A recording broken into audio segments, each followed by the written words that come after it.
Bom dia. Isto que aqui está atrás é o Palácio de Belém, é a casa do Presidente da República. Eu já explico porque é que estou a fazer o programa aqui hoje. Mas eu gostava de começar a conversa de hoje de uma maneira diferente. Eu costumo dizer que há muitas lições que nós aprendemos com os treinadores de futebol, veja lá. Porque são pessoas que têm uma tarefa mais difícil do que um político ou até mesmo do que um gestor de uma empresa. Porque é muito difícil conseguir gerir os egos para ter a gestão dessa equipa sempre rentabilizada ao máximo. Porquê é que eu digo isto? E porquê é que eu começo a conversa de hoje desta maneira? Um dia perguntei ao Paulo Bento, o treinador, o que é que ele dizia aos jogadores quando entravam no balneário depois de um jogo que tinha corrido muito mal. E o Paulo Bento virou-se a mim e disse-me: "Ó Lourenço, não digo nada." Eu fiquei estupefacto. Não dizes nada? Então aquilo é o momento de corrigir o que não correu bem. Pois é, mas não se corrige o que não correu bem em cima do momento, com as emoções ao rubro e com o coração aos saltos, disse-me o Paulo Bento. Nunca mais me esqueci disto.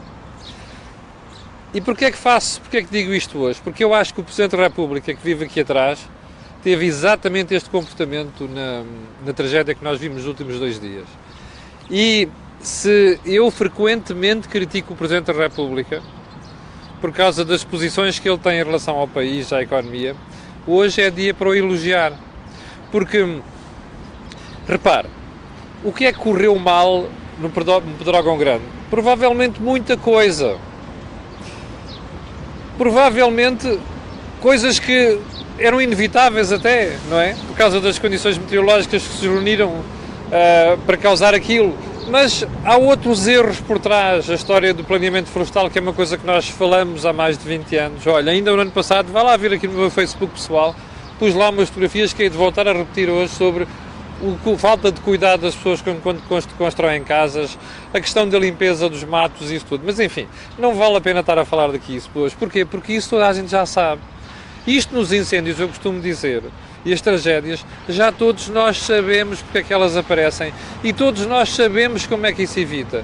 Porque é que continuam a acontecer, como dirá você? Olha, porque nós não fazemos nada ou fazemos muito pouco. A esse propósito, lembra-se que ainda em março o Governo aprovou uma nova lei, não sei das quantas, sobre planeamento florestal. Bom, está a ver.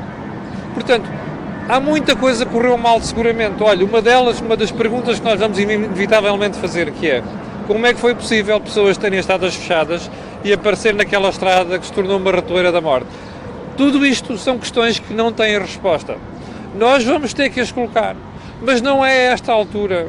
Esta altura, como diz o Presidente da República, é cuidar de quem morreu, enterrar, e das familiares que perderam essas pessoas. E mais importante do que isso é unir o país. E aqui está a teoria do Paulo Bento.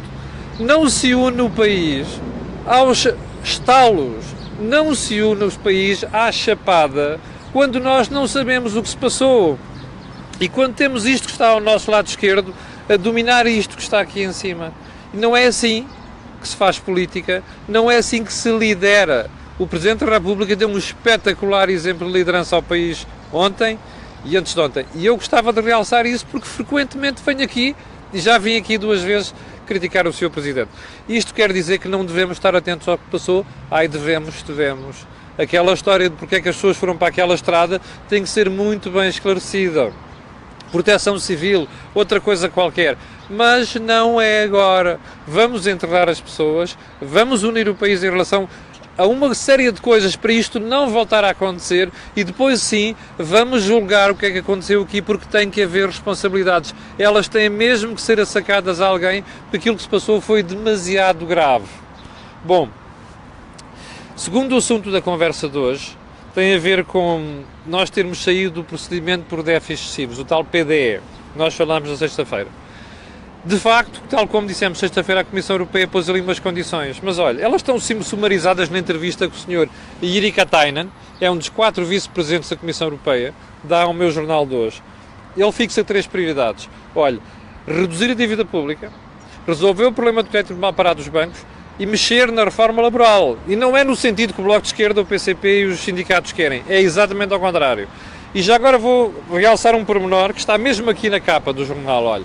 Folga do crescimento este ano tem de ser para abater dívida. Percebeu? Nós temos uma dívida muito elevada. Eles fizeram-nos o favor de tirar do procedimento de déficits excessivos apesar disso. Agora, nós temos de fazer a nossa parte. E não podemos aproveitar esta folga para fazer floreados porque vêm eleições autárquicas e depois vêm eleições daqui a 2 anos. A folga do crescimento tem de ser para abater dívida. Ora, eu não queria terminar a conversa de hoje sem dar dar um elemento positivo sobre aquilo que nós estamos a fazer bem. Veja aqui.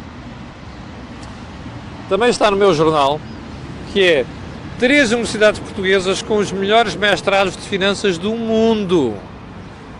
Nova, School of Business, Católica e Isqueté. Portugal sabe fazer bem quando quer. É isso que nós precisamos de fazer agora na questão do planeamento florestal e dos incêndios. Obrigado por ter estado desse lado. Nós voltamos amanhã de manhã às 8 da manhã com o comentário matinal. Muito obrigado.